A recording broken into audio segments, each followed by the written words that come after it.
کبھی کبھی مرنے کے لیے زہر کی ضرورت نہیں پڑتی، حساس انسانوں کو تو رویے ہی مار دیتے ہیں، اور یہ موت بڑی اذیتناک موت ہوتی ہے۔ اللہ اصلیت دکھاتا ہے، ہر انسان کی، ہر رشتے کی، ہر تعلق کی، سب کچھ بتا کر اللہ انسان سے پوچھتا ہے، اب بتا تیرا میرے سوا اور کون ہے؟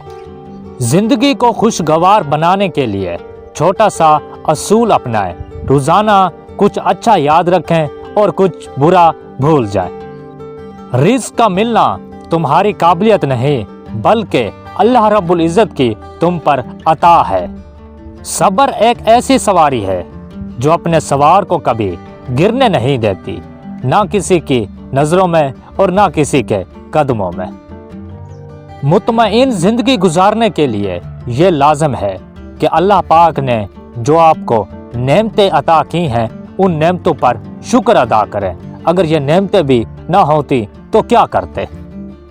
قرآن پاک کی خوبصورتی یہ ہے کہ آپ اس کو بدل نہیں سکتے، ہاں مگر یہ آپ کو ضرور بدل سکتا ہے۔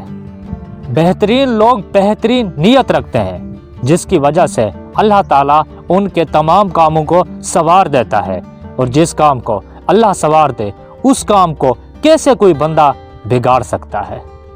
زندگی کی ہر ٹھوکر انسان کو یہی احساس دلاتی ہے کہ ہمارا اللہ کے سوا اور کوئی نہیں ہے۔ پتہ ہے محبت کیا ہے؟ 1400 سال پہلے حضرت محمد مصطفیٰ صلی اللہ علیہ وآلہ وسلم کا ہر رات کو تہجد میں روتے ہوئے یہ دعا کرنا، یا اللہ میری امت کو بخش دے۔ زندگی کے مہنگے سبق ہمیشہ سستے لوگ ہی سکھاتے ہیں۔ ضروری نہیں کہ آپ کسی کا دل دکھائیں تو وہ آپ کو منہ کے اوپر بد دعا دے دے۔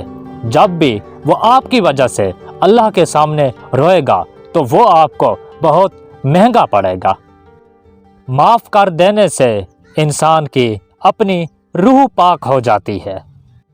بارش میں اتنی بوندیں نہیں برستی جتنی سجدے میں سر رکھنے سے رحمتیں برستی ہے۔ صبر رکھو، وقت اچھا ہو یا برا بدل ضرور جاتا ہے۔